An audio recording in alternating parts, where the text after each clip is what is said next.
Hey y'all, I'm Chris, and this is It Worth It, y'all? And today we are introducing the Every Bit Counts Challenge. Now, we did this last year and we really loved it, and this is sponsored by Three Rivers Homestead.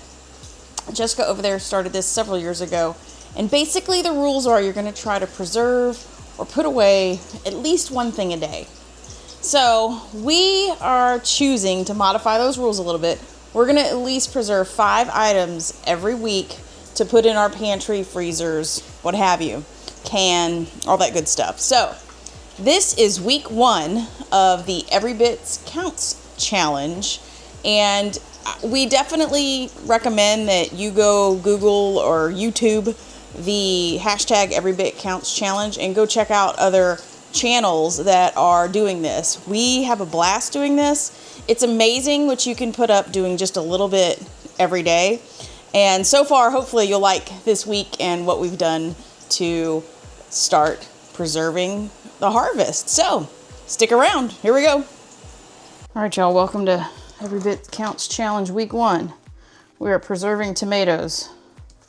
And if you've watched my previous video, you know how easy it is to preserve tomatoes. We are not ready to use these in any canning recipes yet, so we are going to toss them in the freezer. We should be able to get, this is I think going to be our 6th gallon of tomatoes. That's a lot. And I am not upset at that, because we have plans for all these tomatoes. We need to use that pepper. We got these beautiful brandywines. I'm just so impressed with how beautiful they are. Look at the inside of it. Can you see that? They're gorgeous.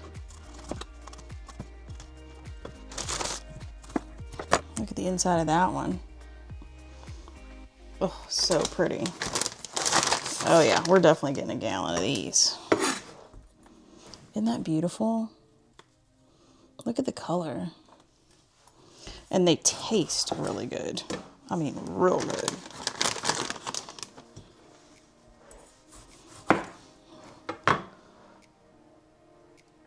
That's just gorgeous. If a tomato can be gorgeous, they're gorgeous. Throw that in there. Get that core out. Okay. Day 1, 1 gallon. I think we're gonna go get some sage. Process that. We'll see. All right. Tomatoes, check. All right, y'all, day 2. Our sage has gone bonkers, which is absolutely wonderful. So today we're going to harvest sage and get that hanging up so we can give it as Christmas presents in December. Homegrown sage. So that's next. All right, let's go get this sage. It smells so good. Well, I know this is going to look like a lot, but it really isn't. When it dries, it shrinks really good, which is pretty awesome. There's just so much of it. So blessed. God is so good. We definitely need to trim this because it's like encroaching in on other plants. So kind of glad we're doing this. We'll get the time maybe another day. Just want to get this done first. It's actually going to look pretty too once it's trimmed up. I think this was a this year plant, or this was one of those that was in the green stalk and I transplanted it. That might be the case for this one. But I do like the purple. It's so pretty. Look at all this. Let me put my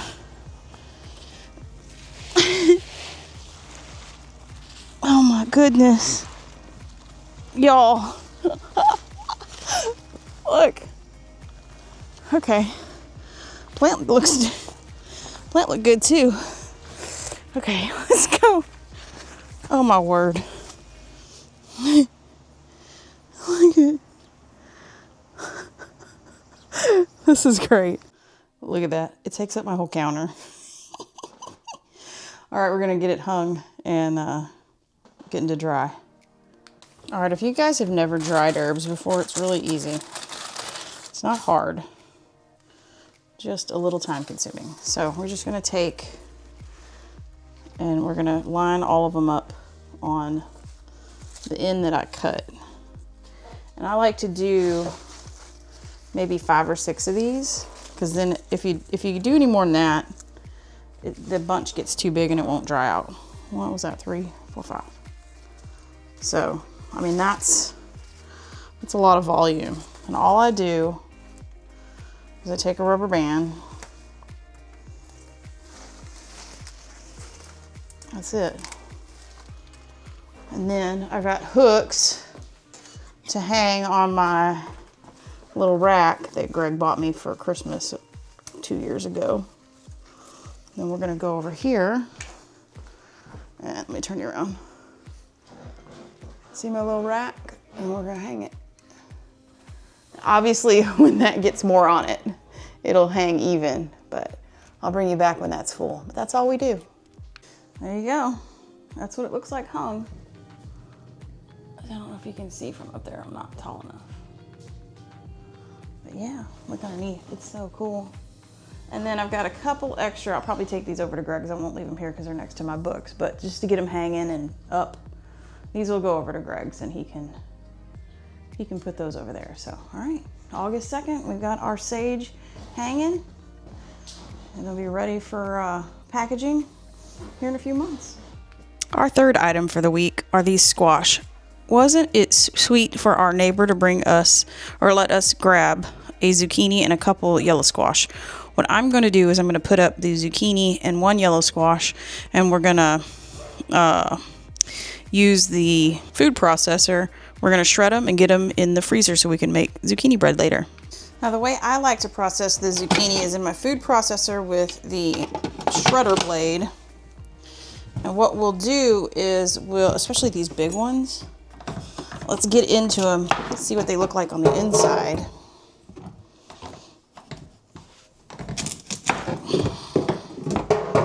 Please be careful cutting these big ones. Sometimes their skin gets a little tough and they are somewhat difficult to cut in half. So just be mindful.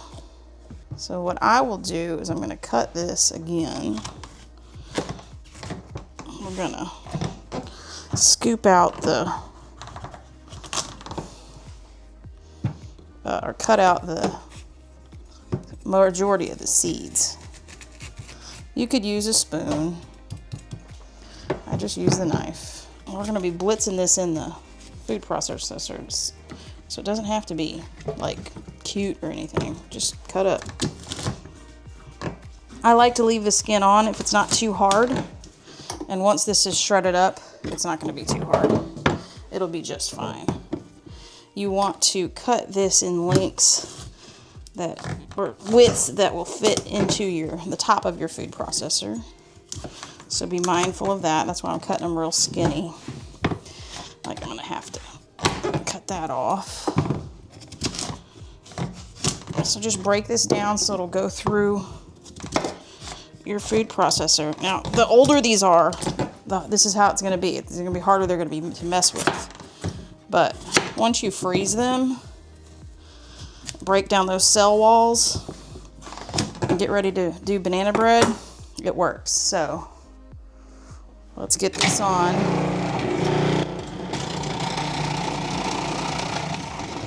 And this is how easy it is.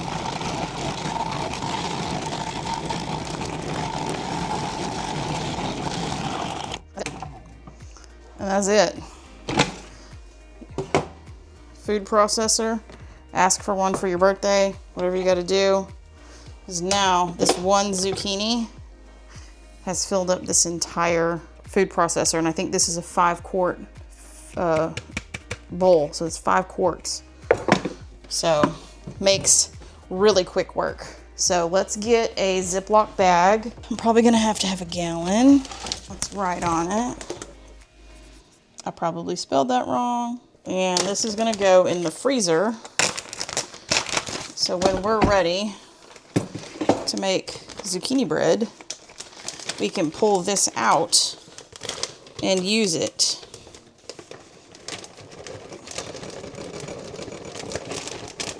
Oh yeah. Okay. I'm gonna put that squash right on top of there. So I know it's labeled zucchini, but we intermix zucchini and squash with making those types of breads because nobody will notice unless they watch this video. So these are beautiful. Yellow squash. I love yellow squash. If you don't like yellow squash, it's probably because of the way it was prepared or the variety.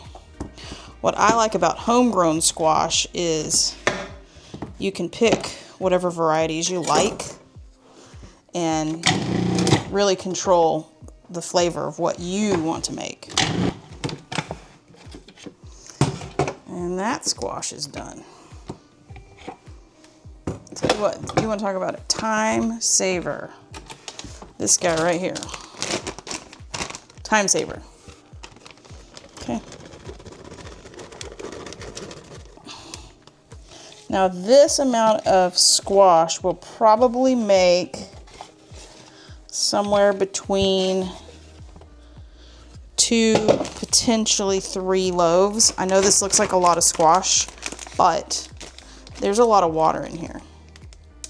So what happens when we freeze it is these cell walls break down, and when it's time to thaw this out, there's going to be a ton of water that we have to let go, and so this will reduce down to about here, and then we'll divide this into 2 loaves. There you go. Item number 3 this week. Check. Okay, we are at item number 4 this week, everybody. We are going to process onions, and they're already making me sneeze. I think I'm gonna go ahead and just process these with the blade because I want to see if we could bag these up into little bitty bags so we can use this as diced onions, or I'm actually thinking about caramelizing them and then canning them, so we'll see. Right now we're just going to blitz them, get them put up, and go from there.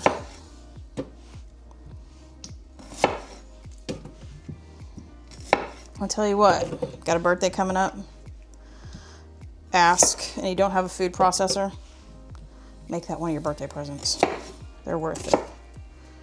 Totally worth it. There's some kitchen gadgets that I look at it and go, yeah, okay, that's nice, but this kitchen gadget, game changer. Total game changer when you own one.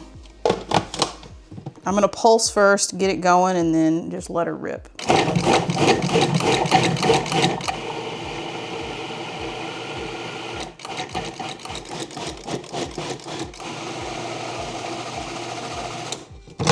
Okay, now we're gonna keep adding. And I like to keep adding because I feel like it gets, once you get a little bit started, it actually does better in getting all the big chunks taken care of. Because I don't know, just like the stuff that you've already got blitzed, it kind of like grabs the big stuff and drags it under. I don't know. I don't know if that's a thing or what, but that's what it feels like.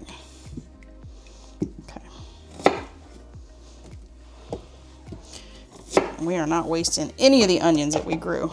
We're using all of them.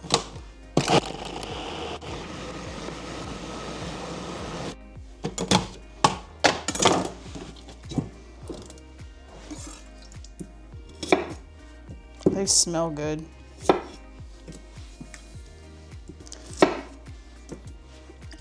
I've had them soaking in water, so hopefully it took some of the bitterness out of it. It smells like it.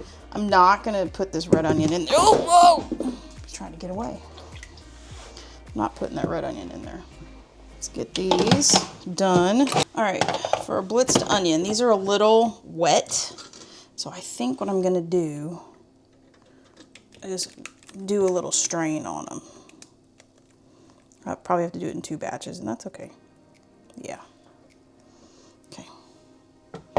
Oh yeah, that's already pulling a lot of... Yeah, let's get rid of some of that juice, and then we'll freeze it. Oh yeah, this already looks better. All right, we are going to fill some snack bags. And we're gonna measure out 1/2 cup quantities. I drained the liquid out of the bowl already, so. Get this in here.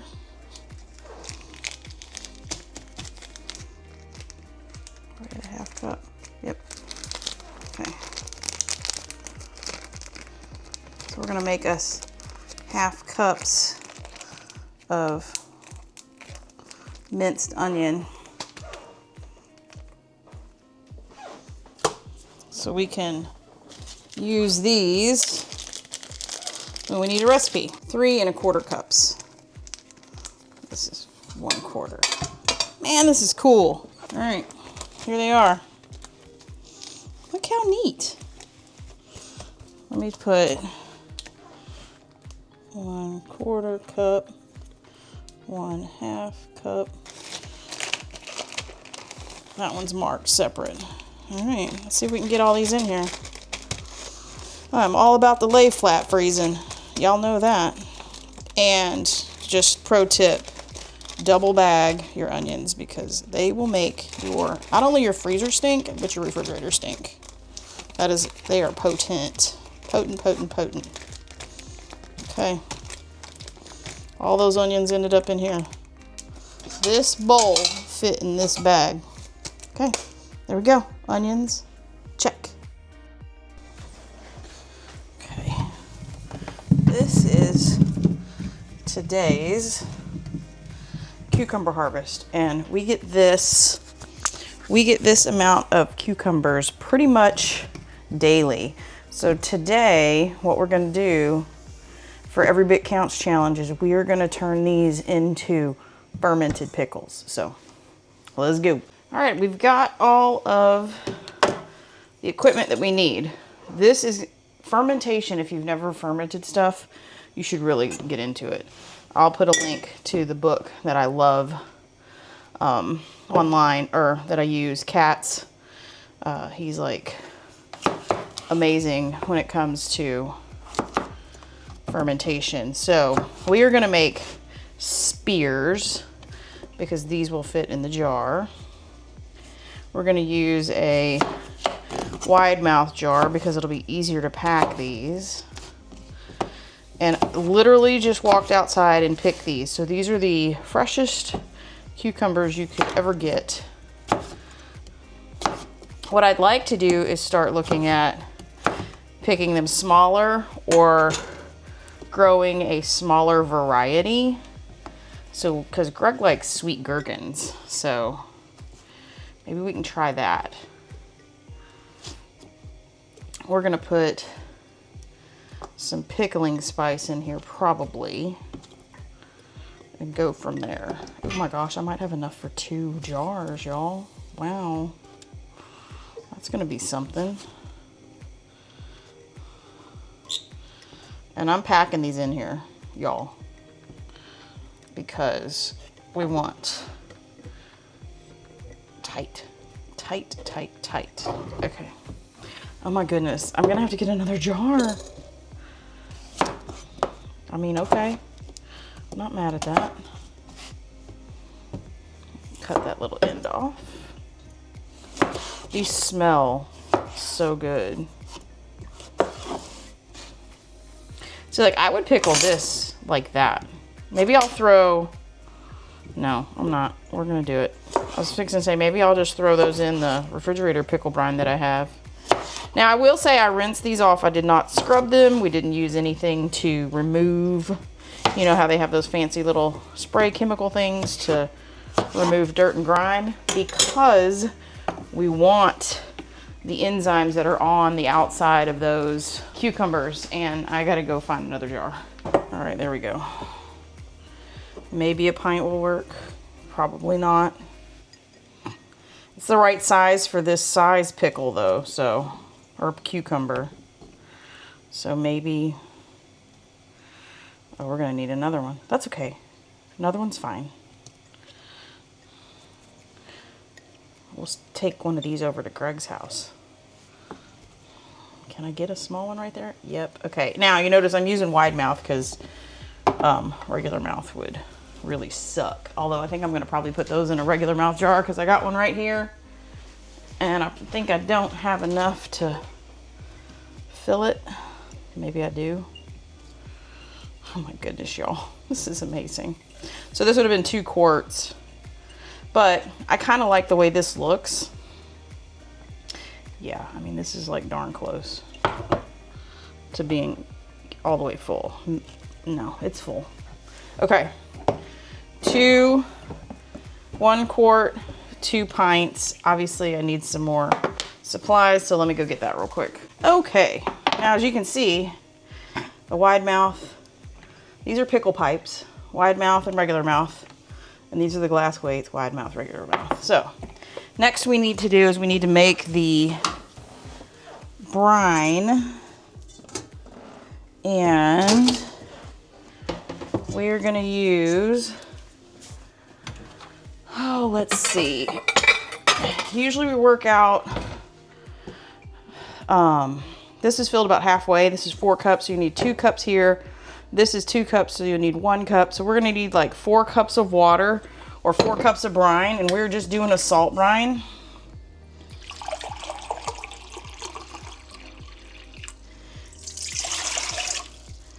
And that is 4 cups of water. And then I believe for every pint of water, we need a tablespoon of salt. So we need 2 tablespoons of salt. That's probably going to be everything that I have in here. Yep. All right. And now we stir to dissolve the salt. And what this salt is going to do is it's just going to let the good bacteria do its thing and kill the bad bacteria. And it's going to let that fermentation process happen. Now, Greg doesn't like dill pickles. So, you know what? Let's do this. Let's just not put anything in there and see what he thinks. Let's just taste fermented cucumbers and see what he thinks. Now, there's no measuring. It's just fill up your jar. Cover up your stuff. That's the measurement. Cover it up. There we go. We're going to be right there. With a little bit extra. That's quite all right. That just means we packed our jars really good. Next process is take your weights. Set them in there. Oh, that one's not going to fit. Okay. We'll just use the pickle pipe then. Is this guy going to fit? Oh yeah, he's going to fit in there. I like to use the weights because it just makes sure that your stuff is going to stay under the brine. And then we're going to put rings on. There's that guy. I wonder if I go get a smaller glass weight, if that will work better.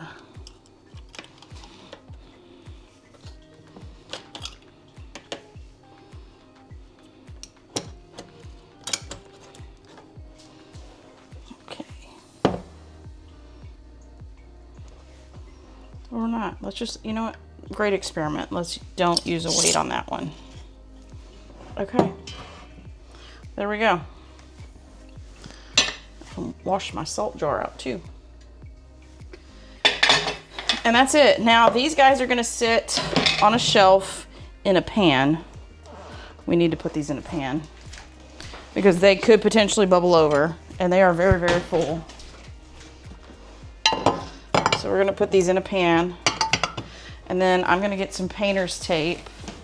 write the date on it. That way we can check in about 3 days to see how they were doing.